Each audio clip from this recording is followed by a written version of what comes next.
Well, first of all, I just wondered if this was a role that you actively pursued or whether it was something that just kind of landed in your lap fortuitously. No, I kind of went after this one. You have to go after the good ones, I think. I I read it, and then I met Rodrigo, and then I saw Buried, and I thought Buried was such a brilliant achievement by him. To make a movie in a box and for an hour and to make it work, an hour and a half to make it work. And then I read it, and it's a gift of character, really. To have that journey, that arc that the character goes on, and then obviously the cast was pretty attractive too. So yeah, you have to go after the good ones, really. Did you have to read the script more than once to sort of really get a handle on the character? Because there's a lot of information that's sort of held back, and so you're discovering the character as you go along. Yeah, we talked a lot about it. I mean, Rodrigo wrote this as well, so he knew the character really, really well, and what the character represented and what he wanted it to represent. So we talked around it a lot, and I had my own ideas, and he had his own ideas. But he's a brilliant collaborator, and he had such a clear vision. For me, if the director has a very, very clear vision for the movie and knows exactly what he wants, then within that there's great scope for experimentation and kind of trying things out, and he was all up for that. So it was a real joy working. We kind of had we're into the same things, me and Rodrigo. Okay, and you mentioned the great cast you've got around you.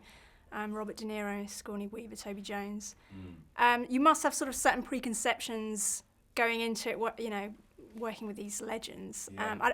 Did they surprise you, or? I mean, predictably, they were unbelievably nice and lovely and warm to me, and I think actors like De Niro and like Sigourney Weaver, they must recognise the effect they will have on an actor of my generation, because they're so important to us, and their movies are so important to us growing up. So they're so generous, and I suppose you try and leave that stuff outside when you just get on set, and you try and do justice to the scene and to the characters and to make it as convincing and as believable as possible. But I've had a great luck to work with great actors over the years, and you must just observe and learn from it. I mean, you do your job as best you can, but then you must watch these guys and take something from it and use it, I think. And did you do any research into the paranormal and the investigation into the paranormal? Did you learn any tricks, that kind of thing? I learned a few magic tricks, but it's pretty basic, and I've probably forgotten them now.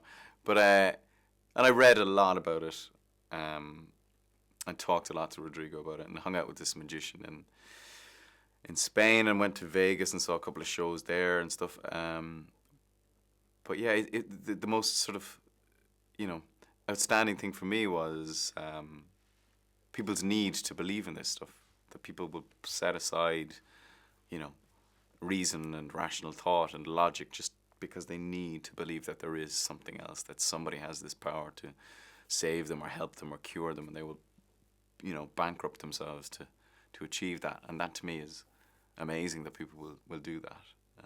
So I take it you're a skeptic then? I am. I am. So there was nothing in your research that sort of made you think twice, that sort of made you think, oh, well, maybe there is something. No, I mean, I'm open. I think if you're a curious person, you have to be open to these things. So I'm open, and if someone can come and convince me of something, but it hasn't yet been done,